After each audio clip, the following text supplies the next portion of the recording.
ukuthi konke sekuphelelisiwe ukuba umbhalo ugcwaliseke wathi ngomile.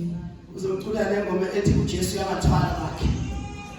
Uyabathwala bakhe, uyabahola empilweni, uyabathwala,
uJesu ukuze abe kulesigaba. Haleluya. Akaphelanga nje wathi womile. Haleluya.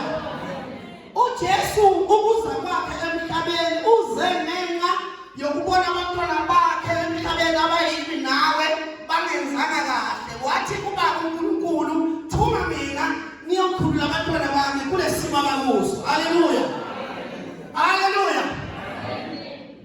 Last AMAZWI athi khona athi uJesu ngomile. Haleluya. Lithi sekabonile ukuthi konke sekugcwalisekile kuphelelisiwe. Haleluya. Wathi ngomile. Haleluya. Angazi ukuthi namhlanje bangaka abantu abomela uJesu la eThempelini namhlanje. Haleluya. Kukimi nawe namhlanje ukuthi njengoba sila umomela uJesu noma nje uzile ngesontweni ngoba kuyiphasika. Haleluya. Udaba lomlulana ngabazalwa. uJesu mayithola intombazane yaseSamariya isemthombeni yamanzi. Wafika kuyo abafundi bakhe basapheshelele basawubheka udliwayo. Wathi mayithola wathi niphuzise. Yathi yona thina asidlelani namaJuda. Ungawacela kanjani amanzi kimi na? Haleluya. Wathi uJesu entombazaneni kube bewazi ukuthi befanele ukuthi wena wamkele kini ngoba amanzi engiwaphethe iphethe amanzi la ngeke usaphinde home nini nanini. Haleluya. Haleluya. Haleluya. Haleluya. Wathi sebona ukuthi konke ezengakhe emhlabeni uthukiwe washawa wagwazwa kwenziwa yonke into oyicabangayo. Wathi konke sekuphelelisiwe. Haleluya. Wathi umsebenzi engiwuzile emhlabeni sewuphelelisiwe. Haleluya. Angathi kuwe mzalwane wami namhlanje ngoba sikhonela ngaphakathi ukuthi bangaka bomela uJesu. Haleluya.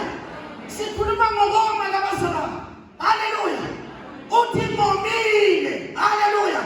Ngenxa yokuthi labantu kade ekhuluma kubo bebangaqondi bangamazi nokuthi umbani uvekaphi uyaphi.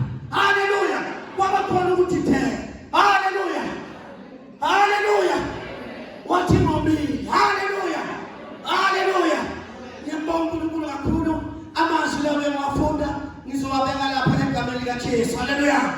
uyabathwala bakhe